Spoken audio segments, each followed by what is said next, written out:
Let me tell you a story, the kind that begins with innocence and rots quietly beneath the surface. I was once a child who trusted in faith. I believed it meant safety. I believed it meant light, that if I prayed hard enough, kept my head down, I will be safe from monsters under my bed. But I grew up and I learned that the monsters were never under my bed.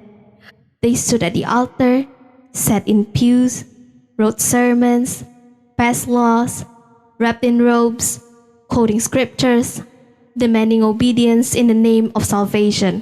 What I thought was holy was only hungry. What I thought was safe was only silence. And the hands once I told would lift me up were the same hands that buried me alive. My faith wasn't stolen.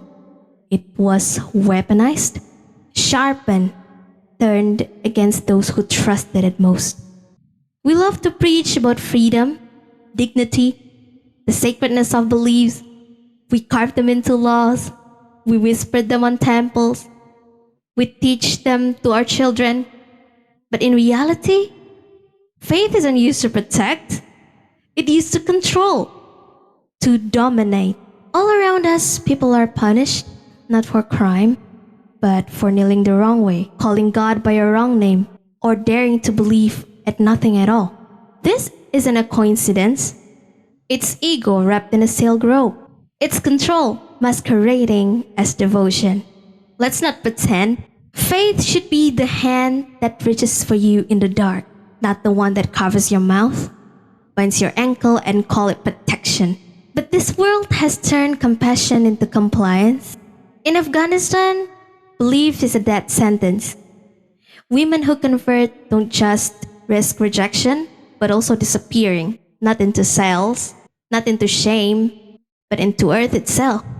In France, Muslim girls are banned from wearing an abaya, as if fabric is more dangerous than the ignorance of the system.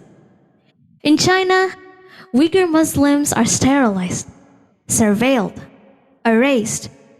Their faith and generation are surgically removed. In Pakistan, the Ahmadiyya couldn't say, "May peace be upon you," without breaking the law. And every year, thousands of girls were stolen, dragged from homes, forced to marry, and forced to smile for a faith that never asked for their consent. These are not bedtime monsters. They are real. They are systemic, dressed in rituals, praised in righteousness. This is not religion. This is domination in divine disguise. So no, we don't explain it away. There is no holiness in blood-stained obedience. We name it, we confront it, and then we act. We expose the system. We document the truth. We teach children that faith should never feel like fear. We demand accountability from leaders, teachers, spiritual authorities. And if they stay silent, we become the voice that won't. Because the problem was never the faith. It was the hands that twisted it, the mouth that weaponized it, the heart that chose power over compassion and call it sacred. If we dare speak of freedom, we must mean it. For the silence, for the stolen, the children who married off, the women who buried in robes they never chose. I still believe in faith, but not the one with clenched fist, not the one that hide blades in scriptures. I believe in faith that frees. So let's reclaim it.